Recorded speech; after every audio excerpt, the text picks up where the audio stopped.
Hello and welcome back to On the Break. Today we got a Week 2 recap for you. We already talked about Thursday night with Joel.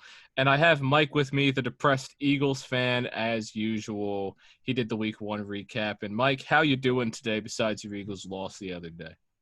To put it lightly, probably really worried right now because we have been playing like some hot dumpster fire garbage, bro. Yeah. I can't lie. Like, I gotta just say it when it's due. I just gotta just call it out right there. The Eagles are playing like some trash, like a bottom 5 team in the league right now. Horrible showing the past 2 weeks. But we will get to that because I have a lot to say, and especially the Cowboys fans too, who are literally jumping the wagon, saying Super Bowl season, we them boys. I brought myself some visual aids to get my message across. They're quite the visual aids. And Cowboys fans. But we're going to start with something today. You know, I don't mean to interrupt you, but we'll get to that. You know, the visual aids you got there. Now, some news came out today. I think if you've kept up with Twitter the past few minutes, you understand what's going on. Tyrod Taylor did not play against the Kansas City Chiefs. Justin Herbert, the Oregon prospect, finally got a chance to play. And the reason was originally a rib injury. We said, okay, he hurt his ribs. Justin Herbert goes in. There was a rib injury, but his doctor, trying to fix it, punctured his lung. Tyrod Taylor's lung is punctured because of his doctor, Mike. I just can't even put that into words. Obviously, the Chiefs barely won in overtime against the Chargers with Herbert at quarterback. He played well. We get that. But I don't know who the doctor was. It might have been an Oregon grad or something. I mean, that's just he's done. He's fired. I mean, on the streets. Goodbye. I honestly have no idea what to say. I have to say Tyrod Taylor has some pretty bad luck during his career, being the Bills quarterback, getting thrown out and hopping between teams and stuff. I feel like he's had just really bad luck, and this just proves it. Like, this doctor, he's going, but I think he might lose his license. He needs to take like 1,000 more board exams. Yeah. My goodness, puncturing your lung right before a game. Yikes. I've heard this kind of thing happens, though, when you, like, try to – because the rib cage – you're trying to fix the rib cage and the lungs right there. But if you're an NFL doctor, I think you should be able to get that right. Expectations are a lot higher. You got to be top of the top. This is not games. This is not, like – this is not medical school. You could screw up and they go like, oh, yeah, no, you did this wrong, but this is how you do it. This is an NFL quarterback you're dealing with, and it cost him literally the starting game. And I can't complain. Justin Herbert, a solid debut. I can't complain. Had showed a lot of promise during his debut, but some bad luck for Tyrod Taylor. I feel really bad, and I really hope he's recovering right now. Yeah, and Coach Lynn. Yeah, Coach Lynn has said that if he's healthy, he's a starting quarterback, Tyrod Taylor. So that's going to be interesting to watch going forward. He's out indefinitely, but we'll see how he comes back from this punctured lung. Hopefully he comes back better than ever. But on to some games. We already got down Chiefs and Chargers. That was an overtime win for Kansas City. The Giants and the Bears played, and the Bears took that win 17-13. David Montgomery had a game and absolutely demolished my fantasy team, but that's fine. The Bears won. I don't think anybody really expected this to go any other way. The Giants didn't. I mean, the Giants played pretty bad, but the main thing about this game, Saquon Barkley. Now we're getting into all the injuries that happened. Saquon Barkley with a torn ACL, sprained PCL, or I believe it was MCL actually, but he's done for the season. The Giants are done for the season. Without him, they signed Devontae Freeman, but it's not going to be enough. Mike, it's more about Saquon instead of the game itself. The Giants lose Saquon, and I don't know where you go from there, because Saquon's your saving grace at this moment. He is the reason that the Giants are relevant. He's one of the best running backs in all of football. And the injury that he sustained is so similar to Adrian Peterson's injury, it's not even funny. He is the most Adrian Peterson-like player I've seen in terms of play style, and he can actually catch the ball, unlike AD was able to. So if he has some kind of insane comeback and rushes for 2,000 yards next season, I would love to see it, but it's just you just hate to see these things. It's just unfortunate for Barkley. He was supposed to have a big year this year. Exactly, and it's especially being the lifeblood and the backbone of this Giants offense. This Giants offense is basically structured around Saquon Barkley itself. Who else do you have in depth behind Saquon Barkley? I don't even know. Like, now it's Freeman. That was Devontae Freeman. Well, you got Devontae Freeman, who can definitely be a great addition, but just know he's been out of the league for a little bit. He's going to have a lot of catch up, a lot of learning to do, and I'm a huge personal fan of Devontae Freeman. I think he's a really underrated running back. But how can you replace the production of Saquon Barkley with an aging running back already that has been not as productive as we are all where everybody's expecting him to be the past 2 seasons. Like, say, there's nothing you can do to say to compensate for Saquon Barkley. I mean, on the outside, the Giants, I guess, have some, at best, average help. Slayton's turning out to be a decent receiver. I haven't heard much about Sterling Shepard. Golden Tate has just been absent, really. So, and Evan Ingram is always somebody just always injury prone. You got to worry about him. And this Giants O-line, oh my goodness. We can't really say about the Giants O-line. It's been the same. Me and Joel talked about it last episode. We got it. How bad that thing is. Horrible. It's horrible. I can't.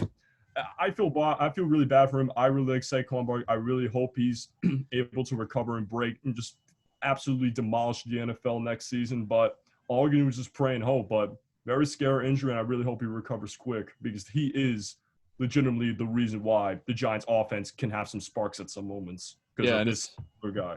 It's big for Daniel Jones' career to have that weapon alongside him as well. But the next superstar running back that played on Sunday, Ezekiel Elliott, his Cowboys, somehow, some way, we'll call it Atlanta's fault because they came back from, I believe it was like 29-10 at one point at halftime. And the Cowboys won the game. They made this ridiculous comeback. It looked like the season was over. It looked like the Washington football team was going to run away with this division already. And then the Cowboys came back. The Falcons had a 99.9% chance of winning. I know Mike does not like the way I'm saying this right now because it's just painful to think about the Cowboys winning the game. A 99.9% chance of winning the game. Atlanta lost the game. Without Kyle Shanahan this time. It's a Dan Quinn curse. Fire Dan Quinn. Mike, I'll let you get into your visual elements here. I know you got a lot to say about these Dallas Cowboys. Right here, when I was 12, I had a family friend that got a pillow pet for me, which is very nice. I still have it. Pretend it's the Falcons, flying high, 4 touchdowns season for Calvin Ridley, amazing. But when you expect the Falcons to exceed expectations, boom! Done. Down to the ground. The Falcons hit the ground, and what do you expect from Atlanta? 28-3 became 20-0. When you're 20 above the Dallas Cowboys, that is just absolutely ridiculous. That is unacceptable, and especially with the substantial lead they had. At the end, if I'm not wrong, at halftime, 29-10 became 39-40, and all because of an onside kick. They couldn't. The special teams coordinator really needs to go back to school. I don't know if there's an NFL playbook school or anything for coaches and coordinators of like offense, defense, and special teams. He needs to go back and teach his players on special teams how to jump on a football. It is not really hard. I bet even if a baby crawled onto the field, he would have hugged the football, and that's what they should have done. They literally just stared at it as if they were like poking, like I don't know what that game is, like just poking and like at the ball or something like that. I don't know. I don't know. I've seen that before, but that's besides the point. But to all the Cowboys fans that are going absolutely insane right now, I want to make something clear. Let's hear it. You would expect Dak Prescott against the Falcons defense, who is the Falcons defense is actually absolutely dreadful, but you would expect any quarterback to drop at least over 350 on the Falcons defense. Just as Russell Wilson has, just as Dak Prescott has. But one thing, Dak Prescott, I mean, he ran for a couple scores, but only threw 1 touchdown. And also, if you have CeeDee Lamb, an emerging rookie, you got Amari Cooper, Michael Gallup, how could you not have a huge passing game against this defense and absolutely tear them up? And I hate the fact that they overhype the hell out of Dak. He's going to come crashing down back to earth within a few weeks. I guarantee it. So to any Cowboys fans are taking this as a huge win, pivotal moment in the season. We them boys, we go into the Super Bowl for the first time in 20,000 years. The fact that you had to catch up to the Falcons, especially with the defense that they had, is just kind of embarrassing. Cool that you gave it up, but Dan Quinn and the Falcons, especially Dan Quinn himself, you're known that he's known to choke up a lead. And what's new for Falcons fans? I feel bad for them with the extremely talented offense they have right now. That defense just absolutely lets them down every single time. And the visual I dealt with the flying eagle. Once you think they're going to break through the ceiling and exceed expectations, they come crashing down back to earth. And hates to say, but I have to give credit when it's due. Cowboys came back and won. But it's against the Falcons, so I'm not necessarily too sold on this Cowboys team just yet. Anything else you have to add, Makuch? Yeah, I mean, I think I really put this more on the Falcons than anything else, rather than what the Cowboys did. Obviously, and it's an impressive comeback. I'm not going to say it's not, but you have the onside kick. It's like the defenders. I think they thought the ball had to go 10 yards before they could touch it, or whoever was on that. You can't do that. You got to hustle on that football. So Cowboys fans, I need you to cool off. After that. Absolutely ridiculous. Yeah. I can't stand these Cowboys fans. I'm going to pull Stephen A. Smith. They are the most disgusting, nauseating fan base in the history of any sport. Cowboys fans absolutely piss me off. That's fair. I mean, they do it all the time. It's just Cowboys Nation. It's what they do. Another annoying fan. I don't know about annoying fan base, but the Green Bay Packers, they have a bit of a mix. But they absolutely demolished the Lions on Sunday. I don't even want to really get into this one. I mean, it's just kind of what it is. The Lions are still Lions have been dumpster fire franchise. It's whatever. It's given. They had a lead for a little bit, which I was surprised, but Matthew Stafford wasting his whole career in Detroit. I feel horrible because I think Matt Stafford is one of the most underrated quarterbacks right now, if not the most underrated quarterback right now. I agree. I've always been a Matthew Stafford fan. I always thought he was really underrated. He's a great quarterback. You can't tell me otherwise. But a young and up-and-coming quarterback, maybe, is Gardner Minshew. And his Jaguars almost defeated the Tennessee Titans. It was a score of 30-33, but Gardner Minshew was Gardner Minshew. The GOAT. He plays Ryan Fitzpatrick, the Battle of the Beard versus the Battle of the Mustache on Thursday, but it's game on Sunday. Not a bad game for Gardner Minshew. I know you wanted to get into that one. What do you think about that Titans-Jaguars game, the battle in the AFC South? Matt Minshew is really impressing me right now. I actually had him I have him on my fantasy team. I took him in the 15th round. Did you start him? Unfortunately, I did not. But this week, you take it to the house. I am starting him against the Miami Dolphins defense. Got to do it. And one big rookie that I drafted, and now everybody in the league absolutely hates me for drafting. James Robinson is going to be one hell of a running back. What a great showing. What a great breakout game for him.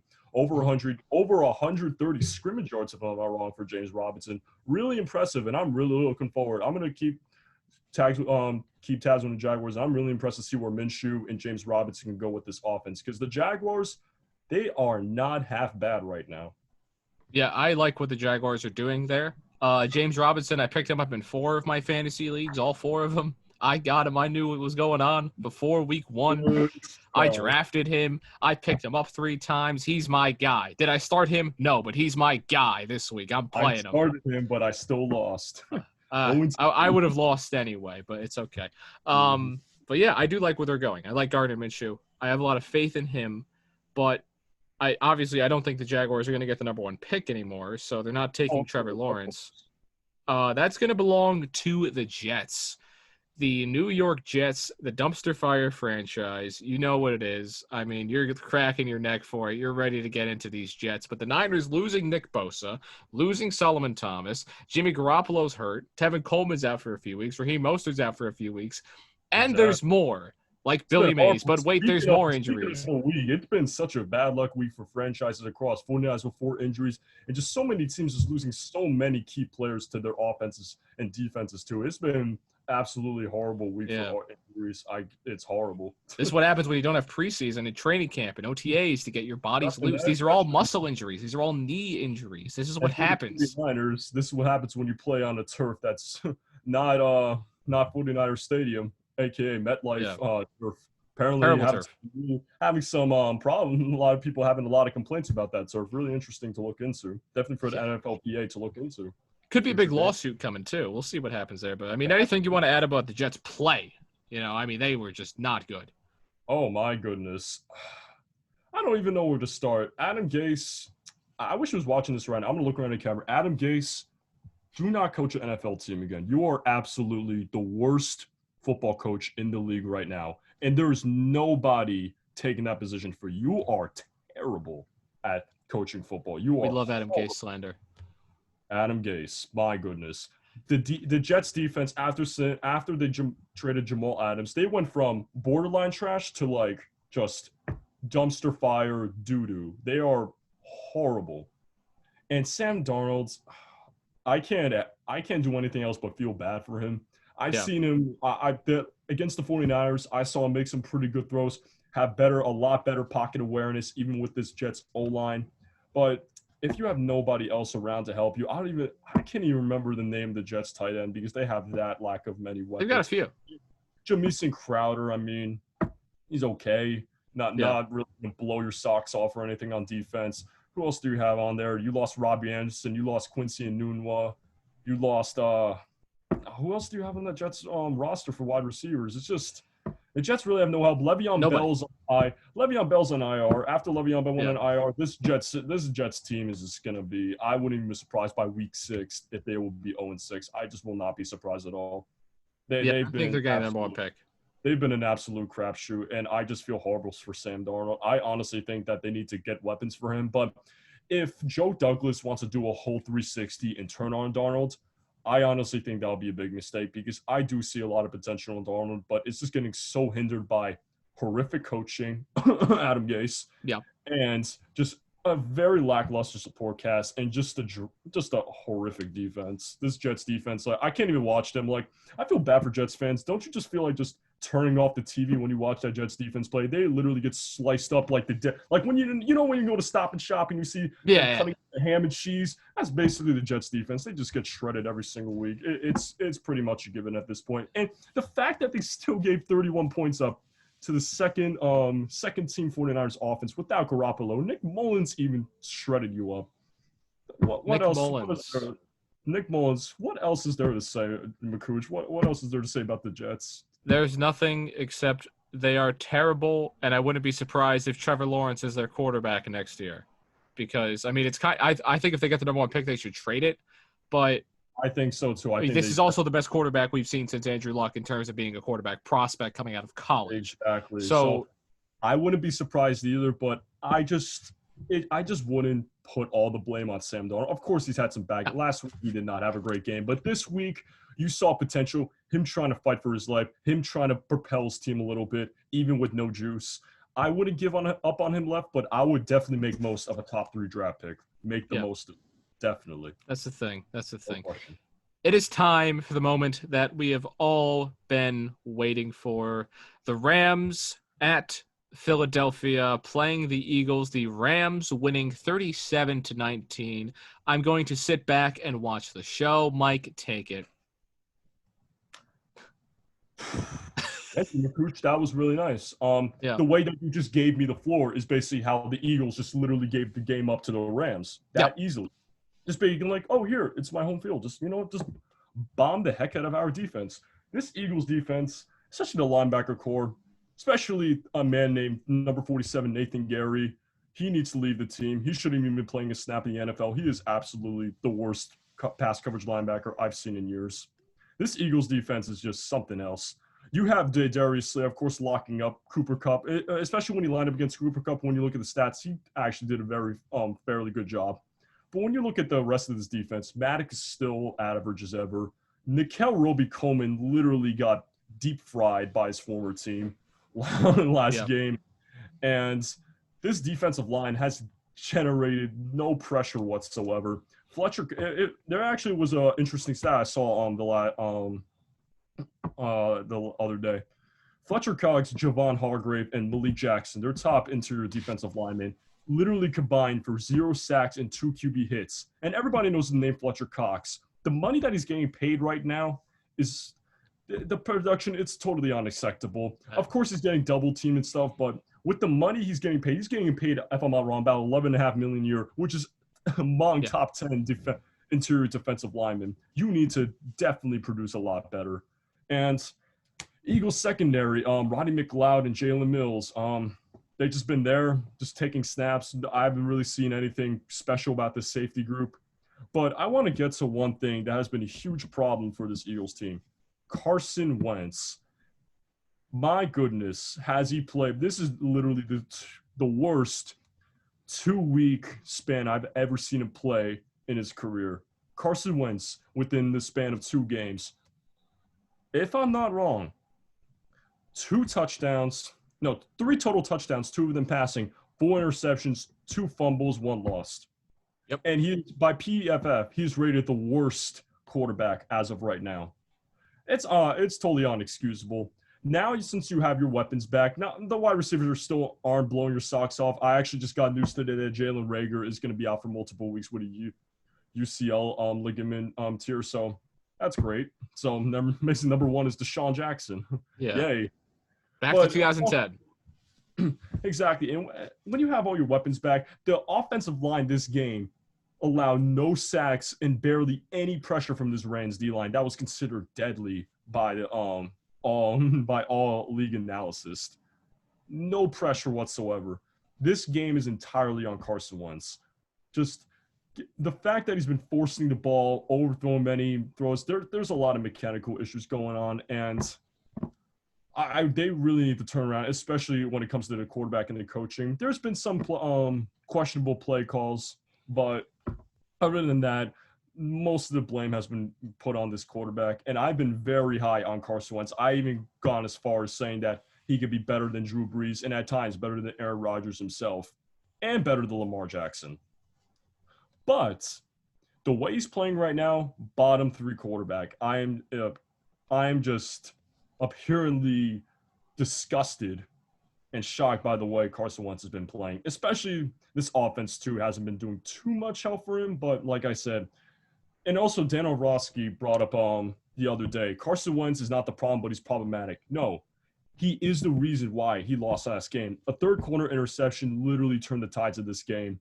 And the Rams literally ran all over. And this defense, like I said, absolutely horrible. I don't know what's going on. I still think Jim Schwartz is a great defensive coordinator, but the general manager, Howie Roseman, the players that they supplied Jim Schwartz has been an absolutely huge crapshoot. Like I said, Nathan Gary, horrible. Nickel Roby-Coleman's playing horrible.